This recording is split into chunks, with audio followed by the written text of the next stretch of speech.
It was a decade of baby boomers, burning desires, and rock and roll. An era that defined a generation. Sex was out of the closet. Pin-ups hit the newsstands, and the nation was going down roads less traveled. This is the story of how we were shaped. David Halberstam's The 50s, next on the History Channel.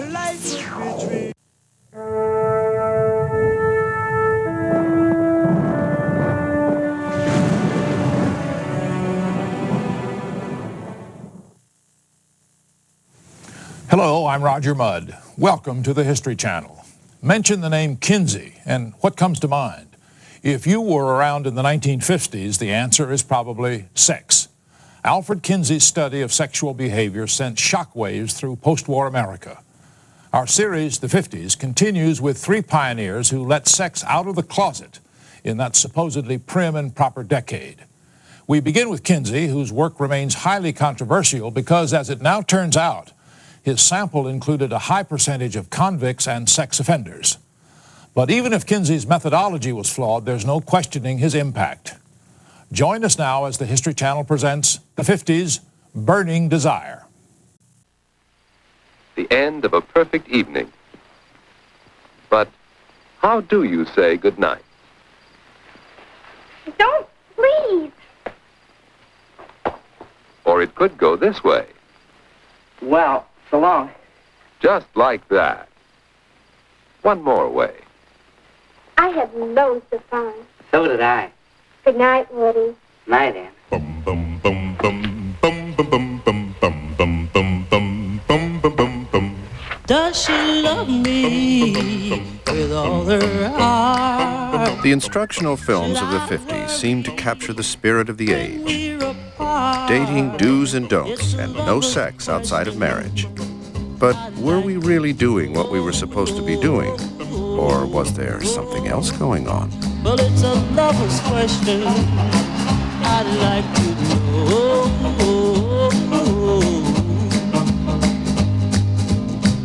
I'd like to know when she's not with me. Come on, baby, let the good time roll. Come on, baby, let me thrill your soul.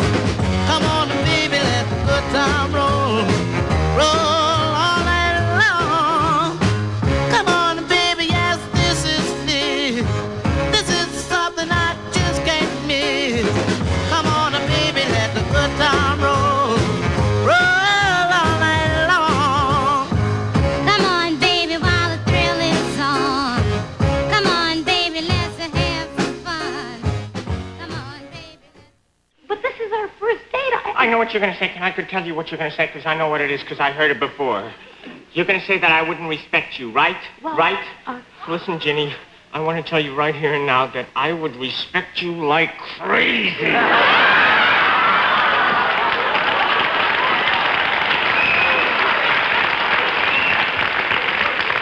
I would respect you. Listen, you can't even imagine how I would respect you. I just want to make that point very clear. Are you sure you wouldn't just be grateful? No! I think like most red-blooded American boys, I was dedicating myself to a life of sin and generally failing. You're a young male, you know, in hormone overload in a period before the pill, remember, where every woman that you knew seemed to be protecting her virginity on moral grounds, but was really protecting it on practical grounds. Is that okay?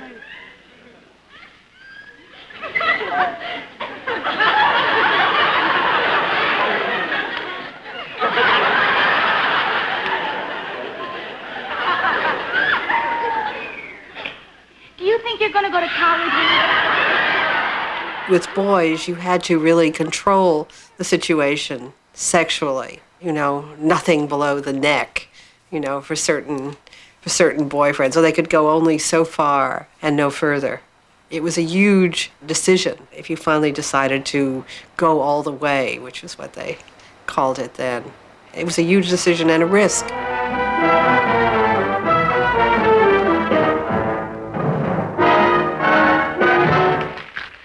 $50 for 3 minutes work. What's wrong what you're doing? How you're living. It's against the law. Nothing's against anything until you're caught. B-movies could be steamy, but only if they wagged a finger at the same time. Pulp novels could thrill with backseat lust and fast women, so long as those women were punished. In the 50s, bad girls were girls who liked sex. Okay, you two. Come on, get out of the car. Oh, look, we weren't doing anything. In the 1950s, there was a sense that you were supposed to wait for marriage, and getting married gave you permission then to have sex. I think you understand, John, and you, Anne, the seriousness of the step you are about to take. You must always remember that marriage is a contract established by God Himself. Therefore, this marriage, once validly entered into, can never be broken, except by death. By 1955, the average marriage age dropped to 18. I mean, the idea of people saying they live together without being married certainly was a foreign notion in the 50s. I think we associated that with Scandinavia, particularly Denmark, but certainly not the United States of America. In the post-war era, local authorities in 50 American cities censored movies and banned books and comics dealing with sex or crime. TV censors forbade The Lucy Show to use the word pregnant, and the New York Times campaigned against the immodesty of bathing suits. Sex outside of marriage was a criminal act in many states, and doctors were jailed for discussing birth control with their patients. The decade of the 50s was one of public repression and private liberty. I was in my early 30s. You felt that the matron across the dining table was getting ready for some sort of sexual adventure. You knew it wouldn't happen to you, but it was in the air. There was something in the air about opening up the society.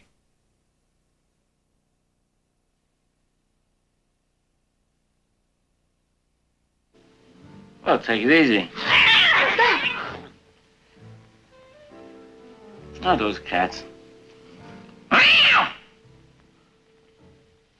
The frank treatment of sex in A Streetcar Named Desire caused a sensation on Broadway and on the screen. The author of the play, Tennessee Williams, was openly homosexual in a period when that was a crime. Hey, Stella! A Streetcar Named Desire made it clear that men and women had strong sexual appetites that could not be contained by the social pressures of the time. Streetcar really exploded on Broadway, and it reached one of the great squares of America in that era. A professor at Indiana University with a crew cut and a bow tie named Alfred Kinsey. He was immediately jolted by the play because he felt that he had been working in the same vineyard as Tennessee Williams, who was also trying to fight his way through all the myth and superstition and darkness so that sexuality could be brought out in the open, discussed, understood, and so much of the darkness wiped away. You don't ever leave me, baby. Alfred Kinsey was obsessed with sex. He had collected scores of erotic films and magazines and interviewed over 5,300 men about their sex lives. Behind the doors of his sex institute, Alfred Kinsey was trying to understand the irrepressible lust in the heart of America. Did you say I've got a lot to learn? Well, don't think I'm trying not to learn, since this is the perfect spot to learn. Oh, teach me tonight. In 1948, Kinsey released his first findings, Sexual Behavior in the Human Male. Published in a small academic press, it was 804 pages with no pictures and weighed 3 pounds. But it became an overnight sensation and a bestseller. It was known simply as the Kinsey Report. The Kinsey reports showed that Americans were doing what they weren't supposed to be doing. The Kinsey report came out when I was in high school, and it led to days of giggling. I mean, the very word sex would cause giggles and people to get red in the face. Society was quite conservative. That's why people were outraged when we showed that the great majority of people had premarital intercourse and that the incidence of adultery was higher than anyone thought. And they're particularly vexed by our high incidence of homosexual activity. Excited by the material, one Hollywood producer tried to option the report. An admirer sent Kinsey a come-hither telegram.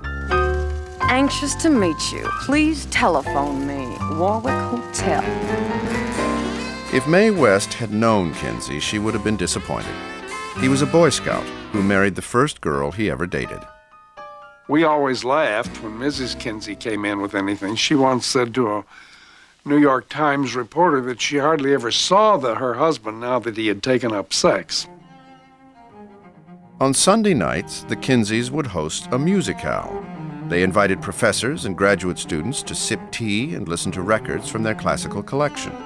But when the wife of one faculty member dared to suggest a boogie-woogie record, she was never invited back. As a biologist, Kinsey was a passionate collector, famous for categorizing edible wild plants and gall wasps.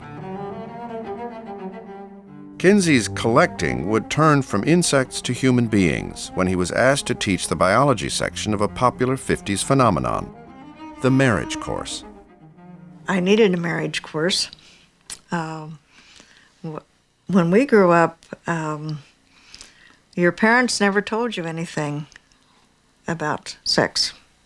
That's right. That's right. It was not talked about. And I thought, well, I guess it's time I learned something. Students came to me with questions concerning sex. They wanted scientific data. I went to the scientific data, and I discovered that there was practically nothing known about human sexual behavior in comparison with what we knew about the sexual behavior of other animals and in comparison with what we knew about the activities of other parts of the human body. I don't know what she's going to say. Well, I thought, you could get pregnant by just being close to somebody. That's how naive I was. I'll bet we could get some advice from the marriage counselor over at the church. His name is Hall. Phil told me about him. He teaches a course in marriage and family living at the college.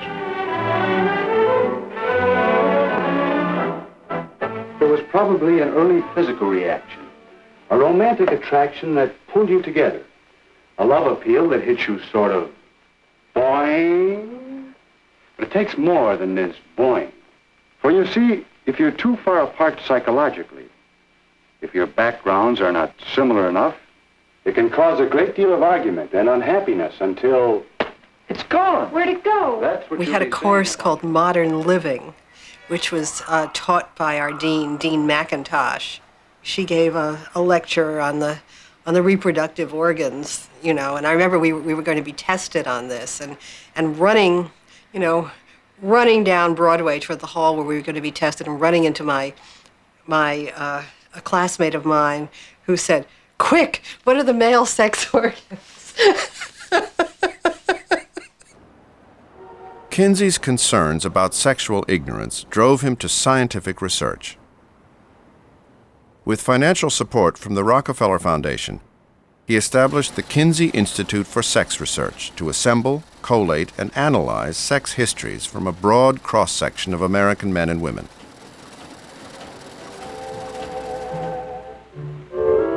Struck by the tensions between sexual habits and the social mores of the time, Kinsey was fascinated by the phenomenon of petting.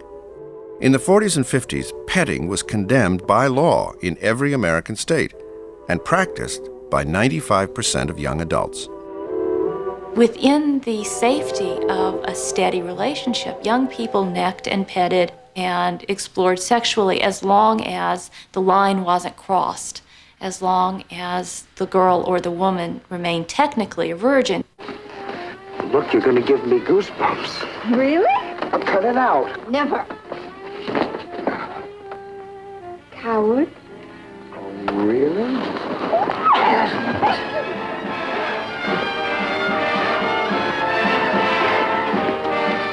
Both boys and girls are mature many years before the average age of marriage. What sort of advice can we give for teenagers to reconcile the difference between their biological development and our social demands upon them at that age? The key to Kinsey's research was the taking of sex histories. At a time when the very mention of sex was taboo, Kinsey had to persuade people to reveal the most intimate details of their lives. He was a champion at rapport building. He would be very casual, as though he had all the time in the world. When it came time for the questions, he would always look you square in the eye. So he would gain the confidence by a kind of non-judgmental quality that he had. When I did my interview with him, I felt no embarrassment. He just made you feel very comfortable. And I wasn't used to talking about sex, and I just felt okay. I do remember practically floating out of there that I felt really quite good about it. He must have allayed my fears about a couple of things that I had done. He was exhilarated by this work, by finding out, by going into the darkness. I think Kinsey must have thought of himself like an explorer on a new continent. The Magellan of the bedroom, Alfred Kinsey set out to map America's uncharted sexual territory. Come on over, baby. Whole lot of shaking going on. Kinsey listened to the sex lives of farmers and housewives, professors and prostitutes, churchgoers and convicts. In Chicago, he disappeared from view when he discovered an enormous gay subculture forced underground. He just disappeared. No one knew he was doing this. And found, he spent 5 days, it's an extraordinary picture, really. This stooped, scholarly professor of 45, and he picked up 3 men, I think, in 5 days. He didn't want sex with them. He wanted to find out about what they did. With his bow tie and crew cut, Kinsey became a recognizable figure in the gay bars around New York's Times Square. To find willing interview subjects, he hired a local hustler named Herbert Hunky. A hunky was sort of a scout to bring people in from Times Square at, I don't know, $5 a head or something like that. And Kinsey had come to focus, just during this small, short period of time, on the floating population of Times Square, because there were a lot of hustlers, a few junkies, women of the evening. A very tolerant atmosphere, a very healthy atmosphere, actually, not at all like now. Not sleazy, or not that sleazy. And so Burroughs and Kerouac and I were all interviewed for the Kinsey Report. And Dr. Kinsey interviewed me, actually. So we're built into these statistics, sexual activity of the American male. Homosexuals are very friendly, and were particularly friendly then, I think. And this you notice right through as he gets into them. To find someone who appreciated them, was interested in them, did not condemn them. They flocked to him, you know. A lot of people found that what they were doing that they thought was abnormal and perhaps wrong may still have been wrong according to the mores of the time, but certainly wasn't abnormal. And that probably helped a lot of people understand their lives differently. In 1953, Kinsey braced himself for the reaction to his second volume, Sexual Behavior in the Human Female. The press and public awaited its release with anticipation and fear. The heat is on, the heat is on. You better not get near my lips tonight. I've got a kiss like a flame. And if you touch my lips, you might ignite, and you would have yourself to blame. The heat is on. A very high percentage of women were having sex before marriage, albeit with men to whom they were engaged. A very high percentage of women were petting with men, that they weren't engaged to. Got an awful lot of oats that haven't been sown. They might start a chain. Out comes Kinsey, and says, this wonderful woman, she sleeps with people outside her marriage. In a sense, a very earthy, useful, down-to-earth corrective. Well, America couldn't take it. That the heat is on.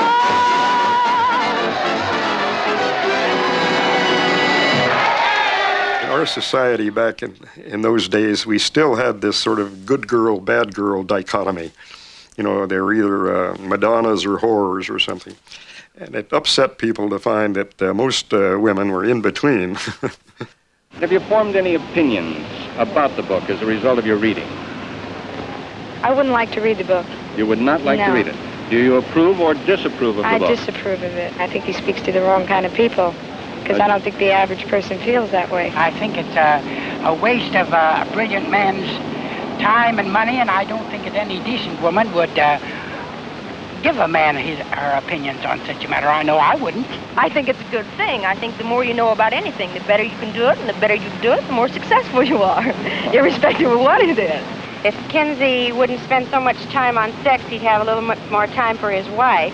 I think ignorance is the thing that's wrong, not the knowledge about anything. Whether or not you agree with it isn't the point. It's the knowledge of it that makes it important. Then after you know about it, then you form your opinion.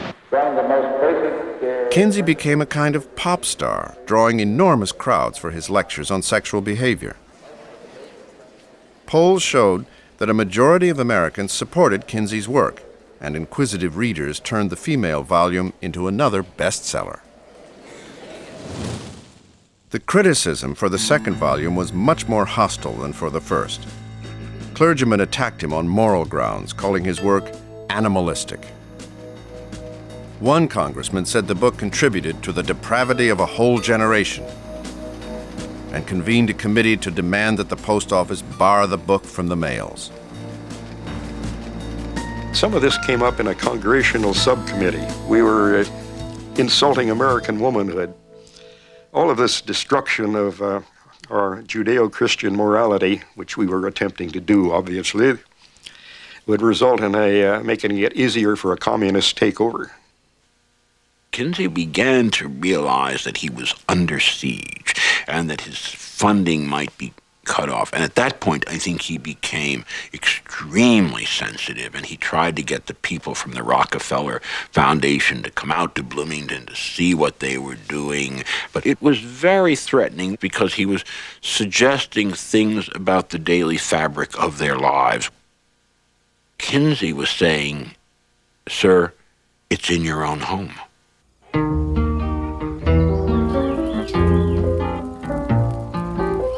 Late in 1953, Kinsey lost the support of the Rockefeller Foundation. Why do you whisper green grass? Why tell the trees what ain't so? Whispering grass, the trees don't have to know. No, no.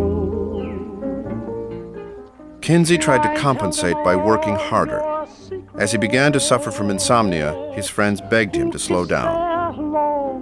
But he refused, and only 3 years after the female volume was published, his heart gave out. Don't need to know.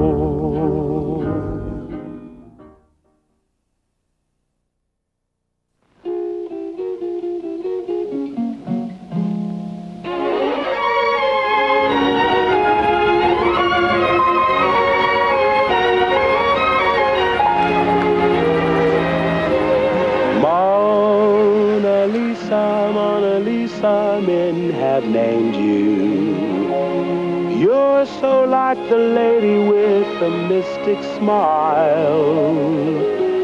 Is it only 'cause you're lonely they have blamed you for that Mona Lisa, strangeness in your smile. Do you smile to tempt a lover, Mona Lisa?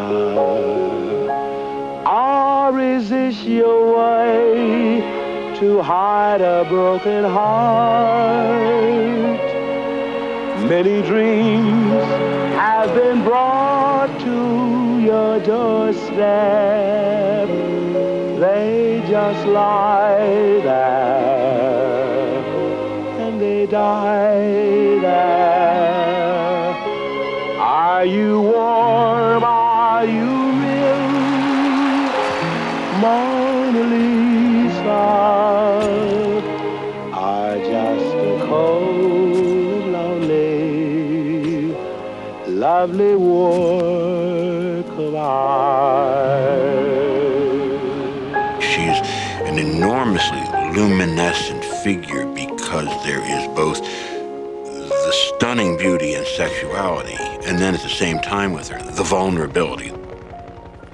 She arrived at the right moment when the country was about to renegotiate its Calvinist Puritan origins. I mean, she's a great comedian, so that she's at once sexual and she's also mocking that sexuality. Is there anything I can do for you? What a ridiculous statement. Mr. Grenion, I want you to help me. I have a little sand left. What seems to be the trouble? Some men are following me. Really? I can't understand why.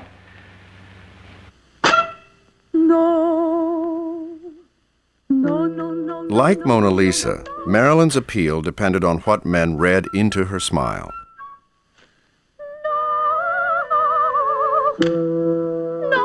I've never fooled anyone, she once said. I let men fool themselves. They were obviously loving someone I wasn't. When they found this out, they would blame me for disillusioning them.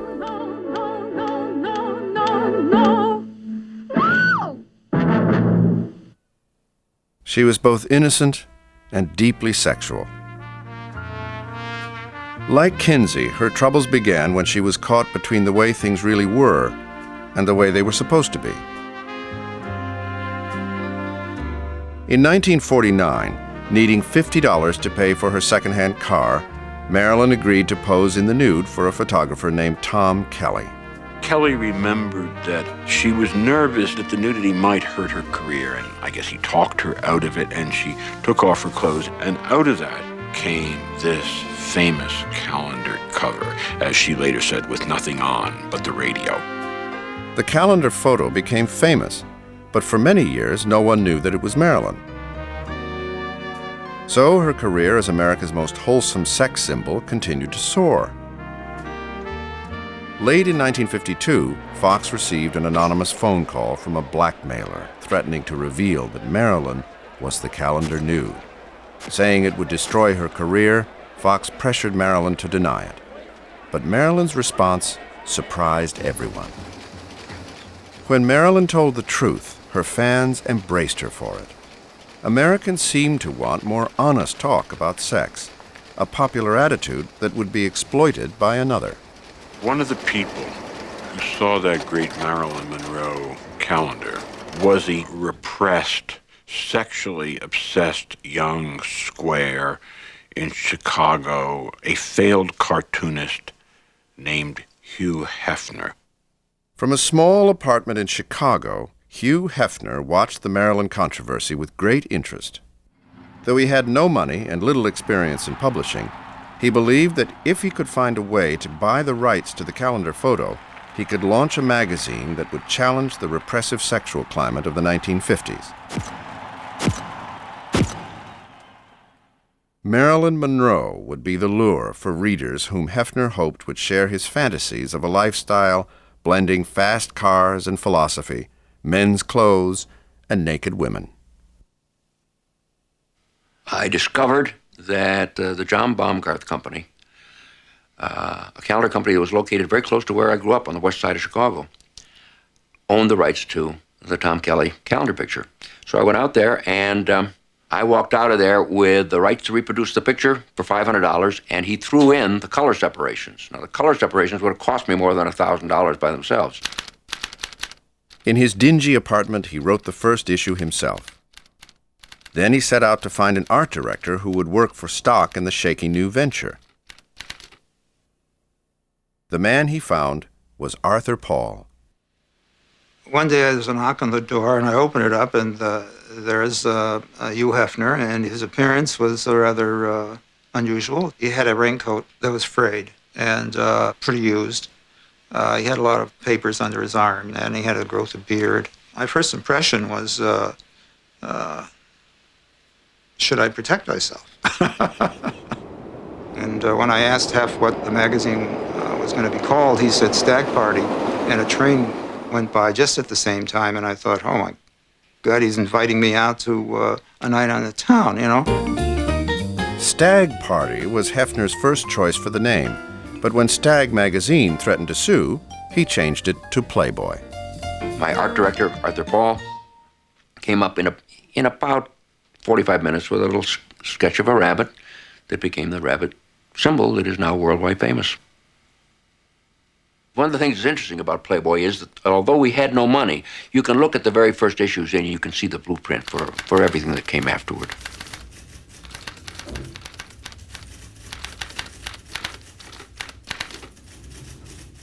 In the belief that customers would actually read the articles, Heffner included a variety of lifestyle pieces, digs at marriage, and reprints of old fiction.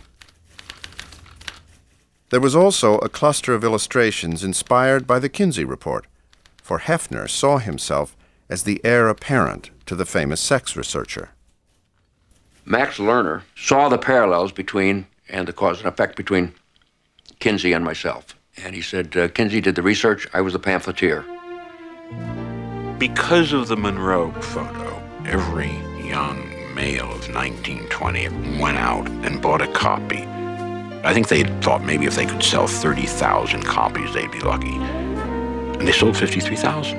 And he was in business. He went out and bought a used Studebaker car, and he now had a magazine and a kind of crusade. Heffner wanted to take sex out of the dark, to make it as wholesome as a party game. Sex can be fun, said Playboy, if you don't think it's a sin.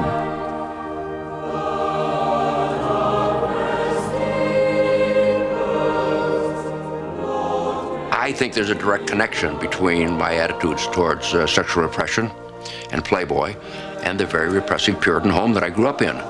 My home was a typically Midwestern, Methodist, very repressed home in which no emotion was shown in the home, and sex was a subject that was simply never talked about. There was no drinking, smoking, or swearing in the Heffner household.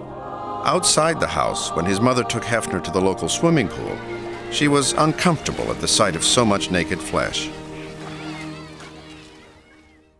When I was very young, I equated love of any form to the romantic love that I saw in the movies when I was a kid growing up.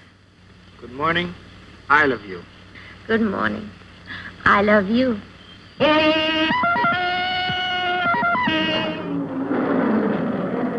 I saw Tarzan and his mate in 1934. And that connection between man, woman, animals, nature had tremendous meaning for me when I was a kid. Are you sure there isn't another woman? Woman? Man. That's the way it should be, Tarzan. Heffner married the first girl he slept with, but after 2 children, the relationship soured. Suddenly, he felt trapped, a prisoner of marriage. Trapped? Is that what marrying me means to you? A trap? Well, in a way, yes. You don't care about anything or anybody but yourself. Wait a minute. No, I'm not going to trap you. I won't be a ball and chain around your neck. You're free. You're free as a bird, and you can do whatever you want to do. Ellen! Freedom from marriage is what Heffner was after. In the 50s, that was a radical idea. Sex without obligation. Our first story will come from the 30-year-old brain behind the hottest property in the publishing world. He's Hugh Heffner, editor and publisher of Playboy magazine. By occupation, He is an expert on American women. Chicago Magazine quoted you to the effect that sex will always be a primary ingredient of the magazine. Isn't that really what you're selling? Kind of a high-class, dirty book? No, I don't think so at all. There's an important distinction here. Oh, with this, I think that you'll agree. It's a sniggering kind of sex. It's a lascivious kind of sex. It certainly isn't a healthy approach to sex, Hugh. You wouldn't suggest that it is. I would not only suggest it, I would say rather strongly. We consider it a pretty healthy attitude. Pretty healthy. He was going to free the sexual slaves. And I thought it an adolescent notion at the time, and it made me vaguely uncomfortable. By the time he went on Night Beat in 1956, Heffner had struck a nerve in America. He was willing to talk openly about some of the things that had been, in a sense, forbidden. He upgraded the idea of sex. He made sex almost literary. As much as I may have differed, basically, with the philosophy of Playboy in all sorts of ways, he let me have my say in the pages of that magazine on a regular basis so that I could deal with that immense audience and deal with how they might really be thinking and reacting as opposed to the more idealized imagery that one got elsewhere. No, Georgie, I can't ask you to help. It's my problem. Your problem? Why, you crazy, sweet little kid. Oh, I played it smart, all right. I bought you clothes, jewelry, and then I put you up in your own apartment. And when I knew you were dazzled, did I tell you it was all impossible? Did I tell you I was married? Please, Georgie, don't blame yourself. I'm not even sure it's yours. There was a sense in Playboy that being a sexual person was actually part of being a sophisticated person. And that doesn't sound that radical now, but in the 1950s it was.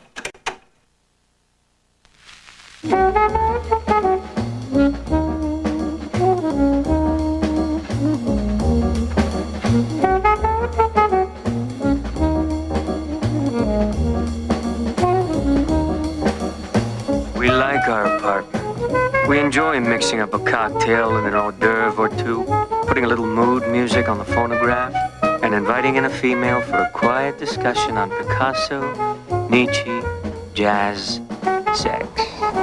Can't you just see the young woman who's been invited to come in from across the hall, and she just gets a telephone call from her parents back in Terre Haute, and she says, I have to run. And they say, why? I'm calling you. And she says, no, I have to go across the hall to talk about Nietzsche with Hugh Heffner. Playboy made it clear that finding playmates was easier if you had the right accessories. Playboy offered instant sophistication, initiating young men in a fraternity of style. I always thought the most important thing in Playboy practically was the Playboy advisor. For many of the people who were first-generation college educated, their parents hadn't been to college, it was teaching them, I'm going out to dinner, we're having roast beef. Do I order a red wine or a white wine? The check is broad. How much do I tip? Do I tip the wine steward? It was how to come to terms in an age where you're more affluent, to get the accompanying sophistication to go with it. And he was teaching them also to try and do it with pleasure, to enjoy it, to enjoy this new, more materialistic, more affluent American century. All through my life, before I started Playboy, I was unfocused and very uncertain as to what I was going to do. From the moment in which I decided I was going to do Playboy, it was almost like I changed into a different person. I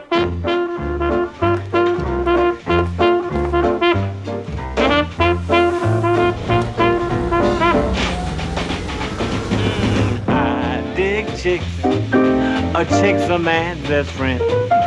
I dig chicks. To me, chicks are the end. I dig dogs. Heffner reinvented himself as the hero in a male sex fantasy, one that all of the magazine's readers could share. I dig Polly and Molly, and by golly, I dig Mildred too. The message in the centerfold, quite frankly, was good girls like sex too. And that, of course, is very very revolutionary because, we had that dualism in our religious heritage that suggested that only bad girls like sex. Playboy's Girl Next Door was the ultimate fantasy. Through Heffner's magical looking glass, every bank teller and every librarian could become a beautiful and willing playmate. Stepping briskly into an LA library, we found our eyes dazzled. The part-time librarian who offered us informed assistance struck us immediately as playmate potential.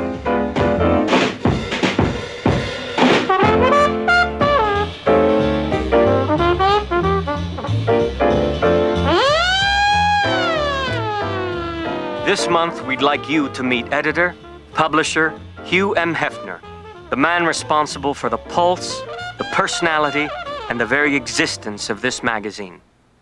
He always wears loafers, and a bottle of Pepsi-Cola is never very far away.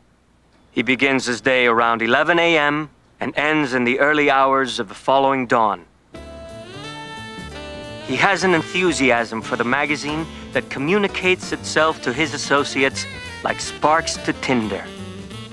One never had a sense that there was any laughter or joy to it. He seemed very much the modern descendant of that same Calvinist ethic, although trying to turn it around on sexuality.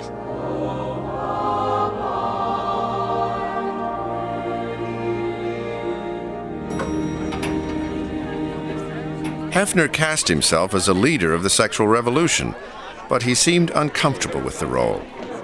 In a TV series he produced, Heffner strained to work the room as if a stranger at his own party. Hello there. Welcome to Playboy's Penthouse. I'm Hugh Heffner, editor-publisher of Playboy magazine. And Playboy's rabbit... To me, he never seemed like a fellow who had much fun. He'd have these huge parties full of these ladies in bouffant hairdos and very, very heavy superstructures. And everybody would be running around drinking. And Huey would be there puffing his pipe and guzzling his perennial bottle of Pepsi-Cola. But he always reminded me of a sober businessman, the sort of pious Methodist businessman who in the early frontier days would have gone to church and made a lot of money selling liquor to the Indians on the side. Playboy offered an appealing fantasy to men in the 50s, but the girls next door were hardly that.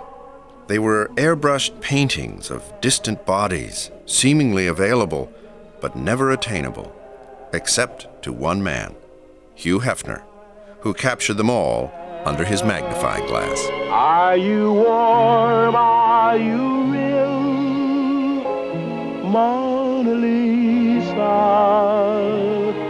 Are just a cold and lonely, lovely work of art.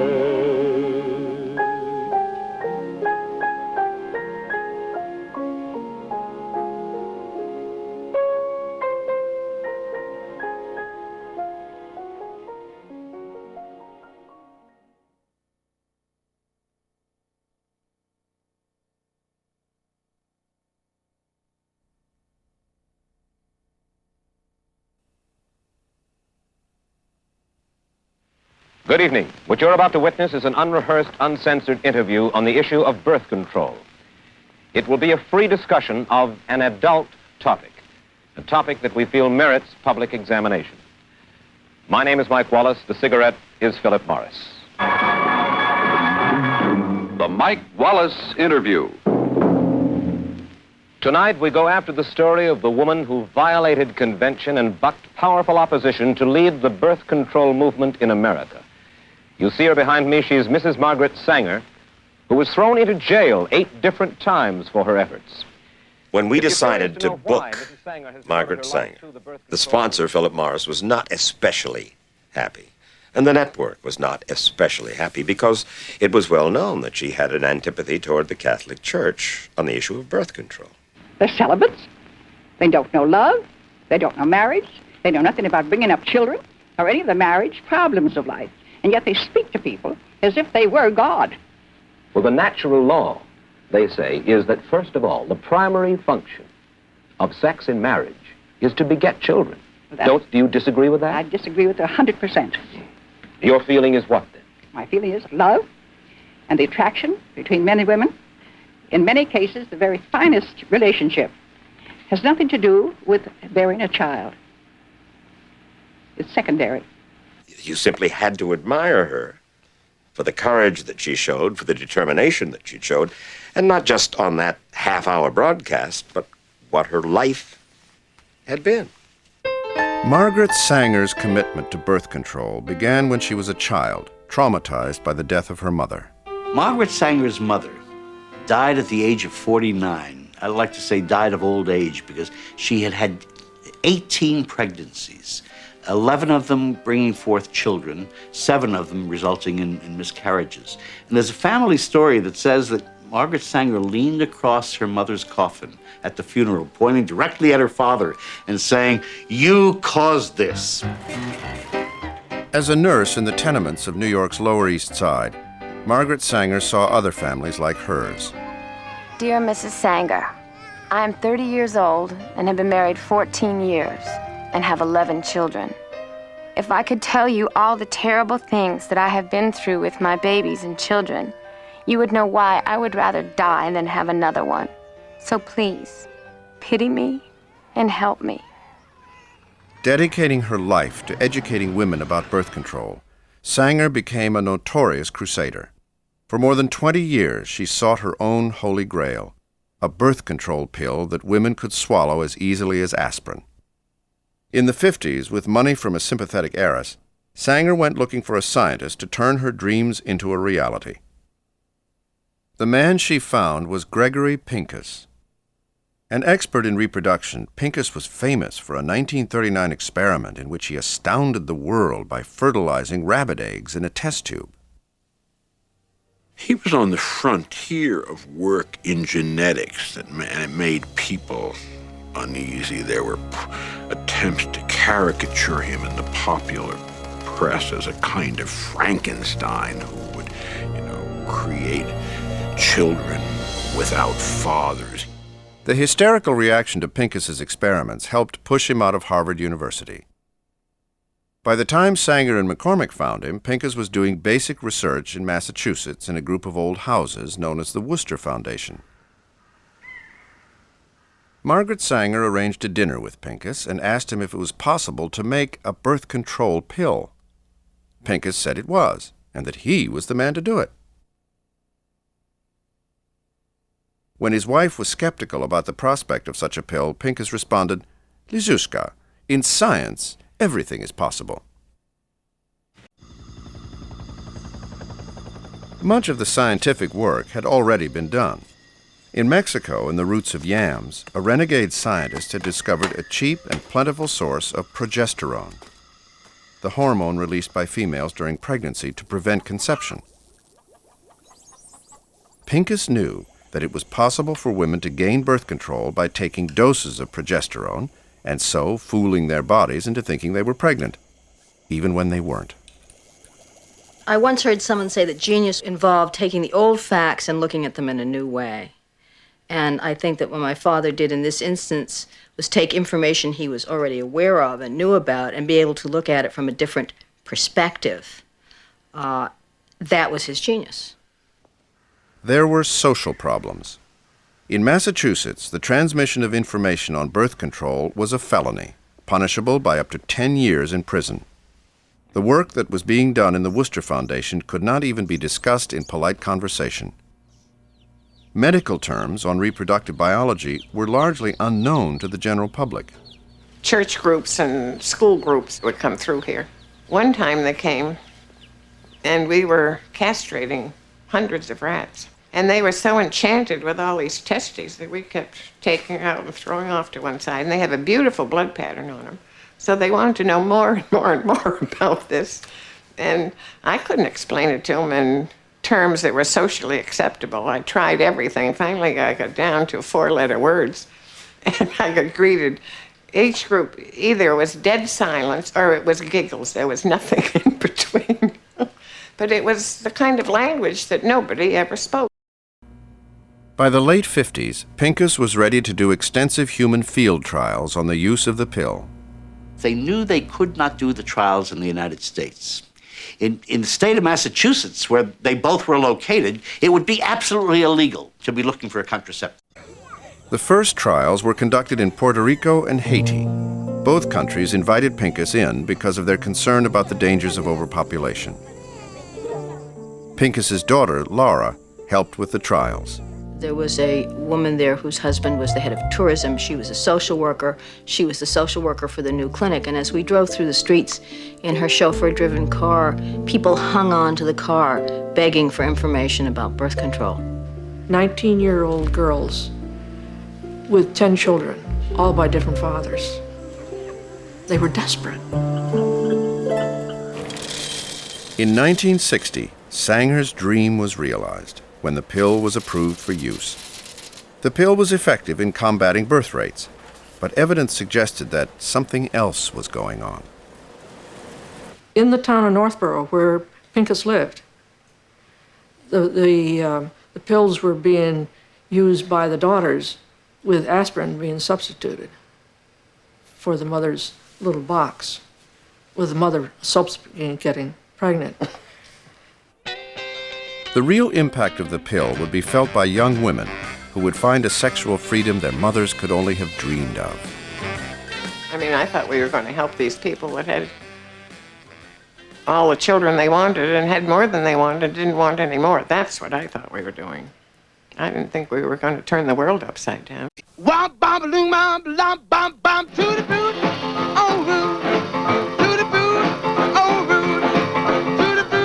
The advent of the pill was part of a bigger change in American society, a breaking free of old bonds and restrictions.